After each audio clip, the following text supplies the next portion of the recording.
Hello, my name is Sean Stevens from GLIO, the global listed infrastructure organization. Today we're joined by Mark Aue, CEO of Chorus Limited, and Eric Bright, infrastructure fund manager with the Foresight Group, for the latest edition of the GLIO CEO investor interviews. So let's join Mark and Eric. Okay, well, thanks very much for the introduction, and a big thank you to GLIO for setting this up. I'm Eric Bright. I'm a managing director and portfolio manager at Foresight Group. I'm really pleased to be here today for a conversation with Chorus. Chorus are a New Zealand listed fibre network owner. The business plays a pretty critical role in New Zealand's digital infrastructure network, and I think is a great example of the broad opportunities that are available today to investors in listed infrastructure. I'm joined by Mark Aue. Mark's the CEO of Chorus. He's here to help us unpack the business in a bit more detail. Mark, thanks for joining us. Perhaps we could start with you introducing yourself. Thanks, Eric. Yeah, I'm the Chief Executive for Chorus, who are New Zealand's largest fibre network provider, and we're dual listed entity on both New Zealand and Australian stock exchanges. I've had over 20 years working in the telco industry in New Zealand, across Asia and the UK, primarily in mobile and other converged businesses before jumping into the wonderful world of fibre. A lot of that's been with Vodafone, several executive roles, and more recently as Chief Executive for 2 Degrees here in New Zealand before joining Chorus just over 2 years ago. But I'd say this is an industry that I truly love, and particularly how connectivity shapes both current and future generations, generally for the better. Great. Okay, so maybe let's begin with a brief history lesson. Perhaps you could talk us through the origins of Chorus as a business, and I think particularly relevant is the relationship with the government in New Zealand. Sure. Yeah, bringing high-speed fibre connectivity in New Zealand started back as a proposal in 2008, when very few countries were really even looking at fibre deployment. And at the time, it would be fair to say there was a lot of pushback on the government and investment.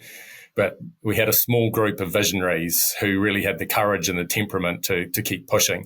And that proposal would then go on to become the ultra-fast broadband, or UFB program, that was really premised on building a new fibre network that would be open access. And that was built off a public and private partnership with the government. And it was aimed to avoid excessive duplication. So today what we've passed 87% of the New Zealand population who have access to high-speed fibre connectivity. And now it's actually regarded as one of the most successful PPP examples in New Zealand history. Great. And I guess for those that are watching this and maybe are more aware of fibre markets globally, what are a few key differences that they should be aware of when it comes to Chorus? Yeah, there are a few key differences. I think the first I'd say is the open access. So as Chorus, we can't retail. So we're wholesale only. We have around 90 retail service providers, or RSPs, across the country, of which there are 3 large mobile network operators who make up about 75% of the broadband market share. But like many other countries, you continue to see newer electricity and TV bundlers that are entering the market and continuing to gain share and momentum as well. The second, I'd say the PPP model itself defined initial geographic areas for fibre deployment, and that's quite different. And that means that we have limited overbuild, unlike many other countries. So you get a lot better capital efficiency. The government financing was an interest-free loan, so not ownership, and that was allocated back to 4 local fibre companies across those separate geographic areas to then reach out to 87% of the population, of which, if you think about Chorus, we've been allocated the majority, so about 75% of the build. Perhaps another difference is on the regulatory side. We've got a very clear approach to being able to exit legacy copper technology, which is really key.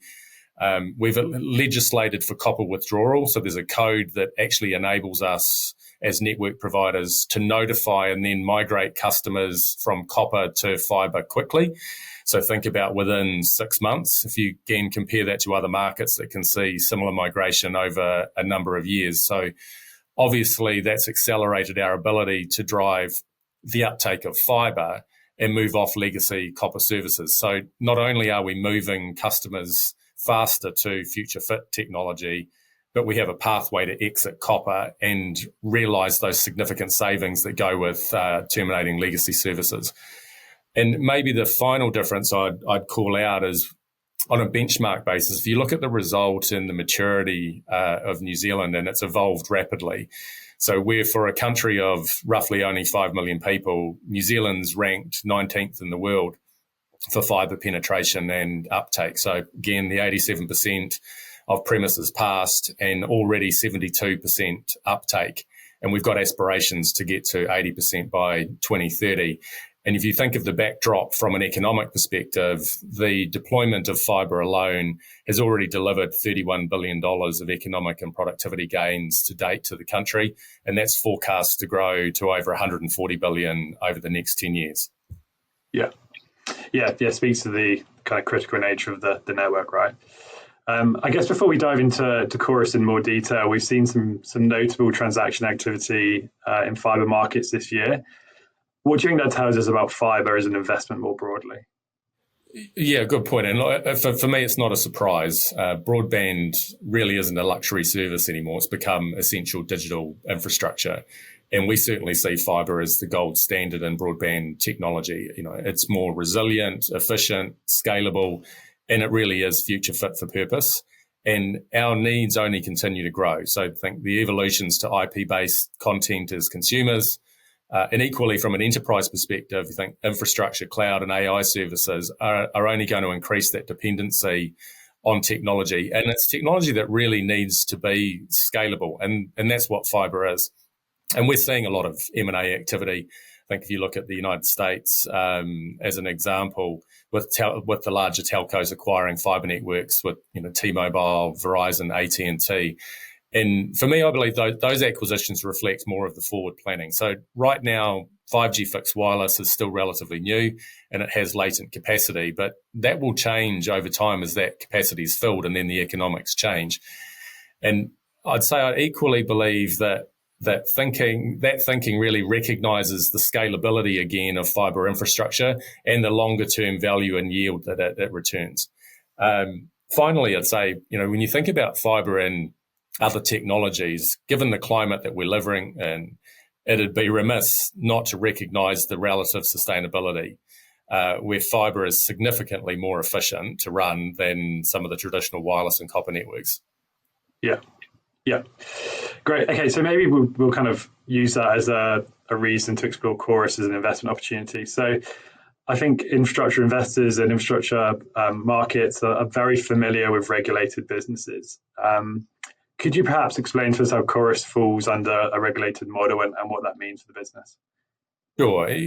We operate under a regulatory regime, and in simple terms, that's think of about a building block model that's been in place since 2022 in New Zealand. So similar to the electricity networks models, our regulator made an assessment of the starting value of our regulated asset base. They apply a WACC to that amongst other input methodologies, as well as setting allowances for CapEx and OpEx. And that can sound quite complex, but in reality, it provides a consistency and a degree of certainty that comes with regulation.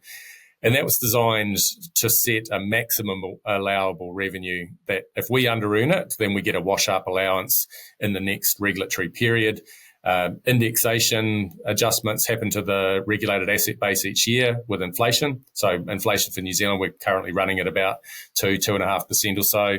And for context, think about a WACC for the period that we're currently in of just around 7.7%. And that regulatory period, we just finished our first 3 year, finished in December 2024, and we're now into our second regulatory period that will run for 4 years out to the end of 2028.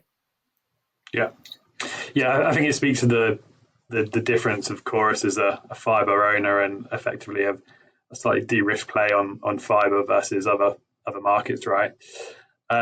So I guess to build out that network, you've had a heavy period of CapEx. The network now is pretty much built out.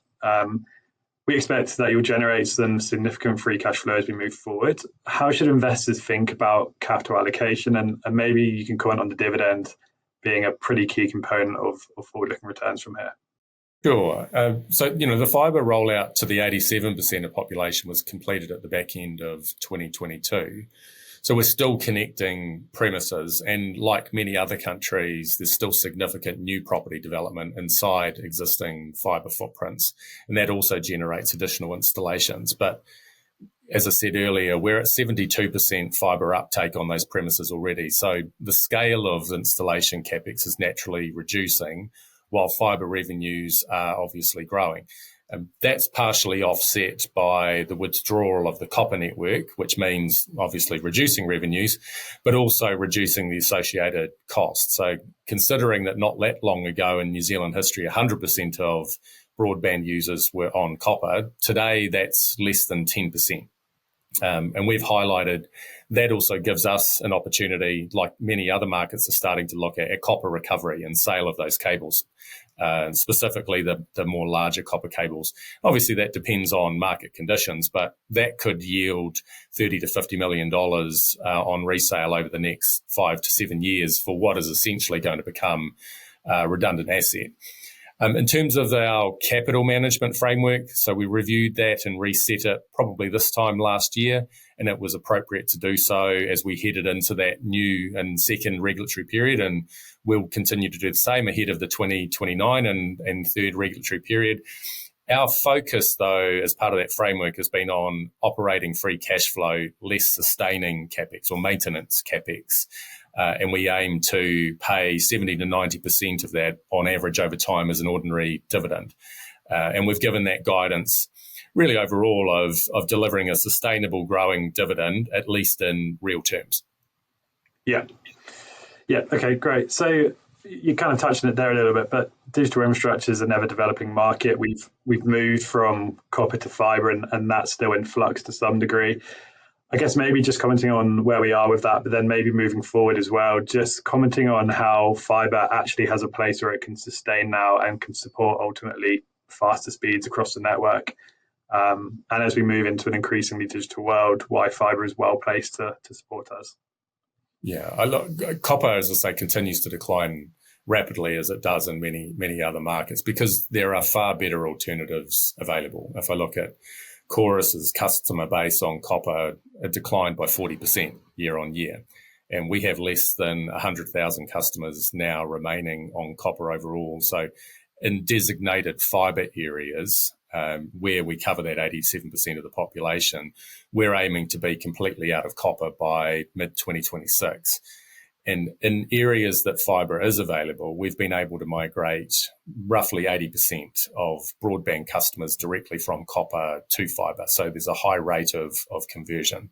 And I think that's a recognition, again, of the superiority of fibre as a technology. In the non-fibre areas, the 13% of the population, that's obviously a little more difficult. We don't have the service for that to transfer to. However, our own regulator commissioned a rural connectivity study, and that highlighted that 97% of premises that are in non-fibre areas can already access better alternatives to copper now. So if you think wireless internet service providers, fixed wireless access with the mobile operators, or obviously the LEO satellites. And our argument to and challenge to the government has also been to think about expanding fibre further. So we've submitted a proposal on expanding from 87% of the population to 95%, and we think there's a genuine use case for that. That's going to require financial support through government or third-party investment. But having seen the significant benefits, both economic and productivity gains that I talked to earlier, these also exist for expanding further into the 95%, roughly in the order of $17 billion over the next 10 years for expanding fibre out further. So, but fibre isn't the answer on its own. In reality, copper's got to go. It's an obsolete technology. There are better alternatives already available. And when you do look at fibre, as I say, we see it certainly as the gold standard and it's future fit for purpose. Yeah. And so maybe touching on the future, there's a few themes that I think are worth talking about as we move forward. One of which is the fact that you've called publicly for the simplification of regulation. What would that mean for Chorus on a move forward basis? Yeah, look, Chorus is subject to multiple layers of telco regulation that have really built up over years.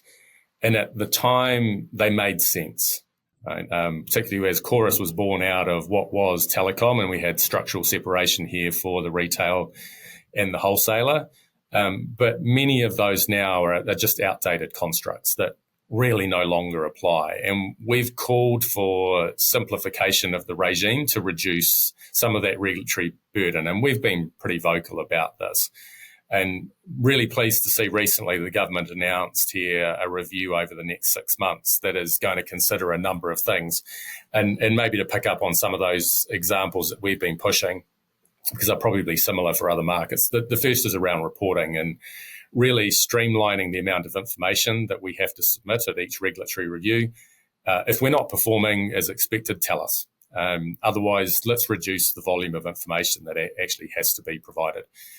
The second is around ownership for us. So as Chorus, we have a legacy 10% shareholder ownership cap that's been in place since structural separation that, in our mind, restricts liquidity and investment to date. And it's already on top of other regulatory conditions. So when you look across New Zealand, no other New Zealand-based telco provider, whether you think a mobile operator, a local fibre company, or a tower company, has the same restrictions. So what is it that makes Chorus so special that we need to have this condition in place? And as we say, so it's an outdated construct, and in our mind, it impedes potential investment. Third's on pricing. At the moment, we have a requirement to provide fibre and rural services at the same prices as urban. But when you obviously look at wireless operators who operate networks in rural, they're charging more because actually it costs more to deliver into those rural areas. So we've asked for a review around the geographic consistent pricing condition that we have in place, and that should actually be removed. And then the last to touch on is TSO, so a telecoms service obligation, which again, many markets and countries have. We've asked the government to look at this as well, around that service obligation that was inherited back in the early 2000s, frankly, and that required the ongoing supply of copper services to addresses at the time. But when you consider the rapid shutdown of copper and particularly what's happening in global markets as well, it's not just a New Zealand thing, and the fact that, as I say, 97% of addresses in non-fibre areas already have access to better alternative services, then we don't see that there's really a need to keep this TSO going. Yeah, interesting. Thank you. You've touched on this a little bit as we've gone through this conversation, but we've spoken about the sort of advances in technology, and we've moved from copper to fibre, etc. But there are now other technologies that are emerging, and some of which are well established. Technologies like Starlink and also fixed wireless options. How should investors think about Chorus compared to those markets? Are they something that competes, or do they really just sit alongside the broader Chorus offering? Yeah, look, I'd say there's a place for all technologies. And when we think about LEO satellite here and fixed wireless, and particularly in rural areas or where there's no fibre today, they're actually helping us to exit from copper because, as we say, we openly acknowledge that there are alternative services that are better to copper. But given that we don't have the same withdrawal code in those rural areas that we do in urban or fibre areas, it makes it a little more challenging. So, as I say, we actually see them almost as a benefit or an aid. In urban areas, fixed wireless in New Zealand has, it's probably a little unique, it has around 15-16% roughly of market share.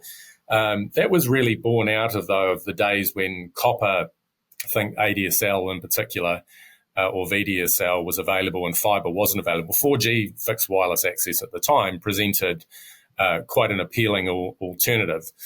If you roll forward now to where fibre is, and when you think that's 16%, let's say, of market share in those urban areas, that represents a significant win-back opportunity for Chorus and from fibre. because I will stand by fibre every day as the gold standard, and certainly compared to a 4G fixed wireless technology that in itself is aging. We also continue to leverage the innovation around fibre to highlight that superiority. Most recently, we've just taken our lowest end plans and upgraded them as a speed boost for free to customers. That's taken our 50 megabit fibre plan to 100 megs, and the 300 going to 500 megabits. And there's always that question about what speed you need, but I think perhaps a way to reframe it is thinking about it as perhaps a little bit more than what you're used to.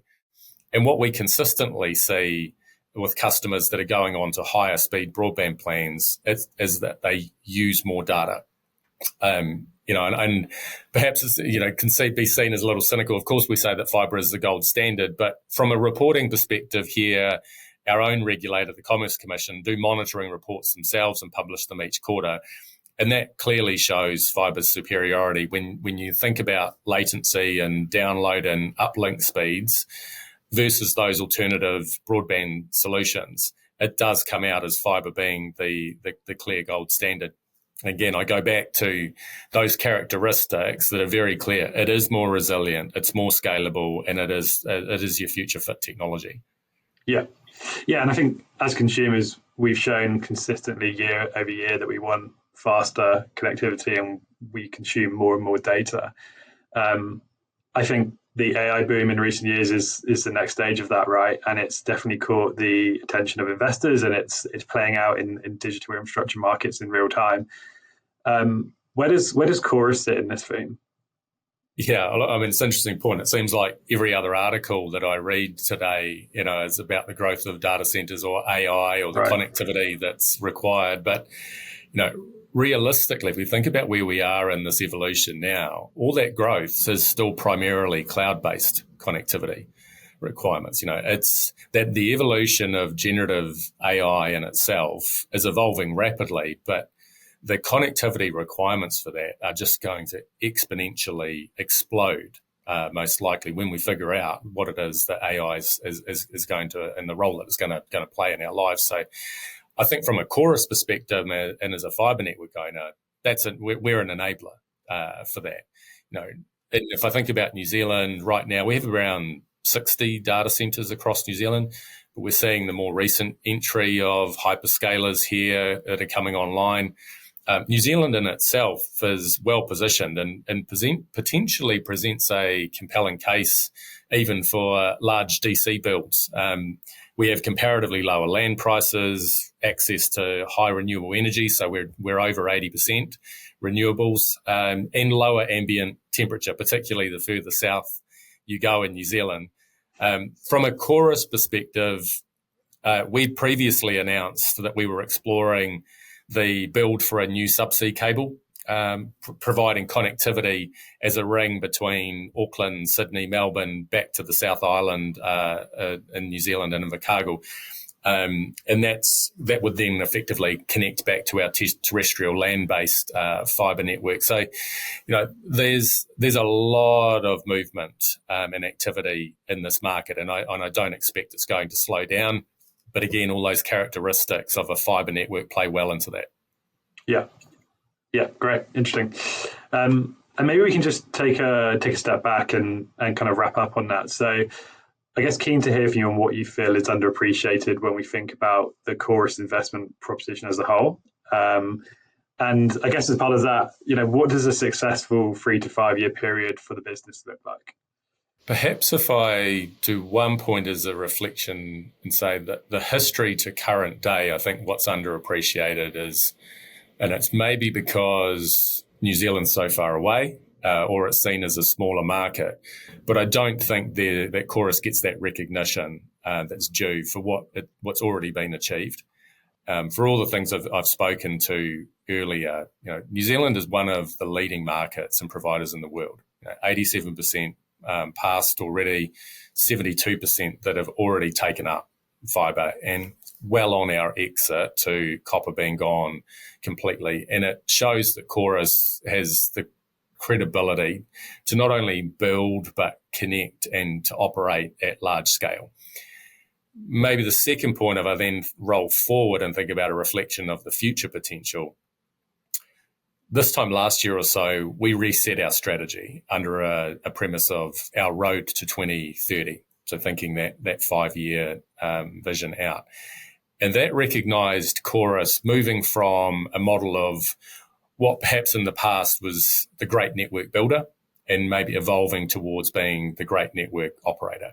And that's different mindset, different capabilities. And that's a midterm future Chorus that reflects a simpler, more efficient, more competitive, more innovative operator. And we may have finished the original build, but there are still large pools available for growth. And equally as we exit from that legacy copper technology and move to a single fibre technology, there are also material savings to realise. And perhaps finally, from a broader investment perspective, I said earlier in referencing the current 10% share ownership cap. Again, it's an outdated construct. We're pushing hard to have that removed because I can't see the rationale of this continuing. But that paves the way for large infrastructure investment that looks at Chorus as an already highly successful fibre provider that really has demonstrated that credibility to build and operate and to continue to grow at scale. Yeah. I guess it seems to me that there's a lot of kind of hypothesizing in digital infrastructure at the moment. What you have here with fibre is a network that is built, established, and it's a technology that we know works. And so as we move forward with AI and whatever else, it's going to play a role in that somehow. That to me is super exciting. Great. Okay. Well, thank you for your answers. Super detailed. It's been really, really interesting to hear about the story. I guess final question would be, where can investors go if they're interested to hear more about the business? Sure. Thanks, Eric. I mean, look, there's the investor section on our website, chorus.co.nz, that has all of our presentation materials, including our most recent investor day that was webcast back in December of last year. And that really did provide a comprehensive look into the business. You know, as I just said, thinking back about the history and the legacy and where Chorus has come from, but equally thinking about that road to 2030, thinking about how Chorus shows up as that simpler, more efficient, more innovative, more competitive, and with significant opportunities. But everything can be on the website there. Great. Thanks, Mark. And thanks again to GLIO for teaming this up. Thanks, Eric. Pleasure. Thank you, Mark and Eric, for a great insight into the telecoms infrastructure sector and the New Zealand market. Before we end, please don't forget to look out for the summer edition of the GLIO Journal. It should be arriving in your inboxes and post boxes before the start of the summer holidays. Goodbye.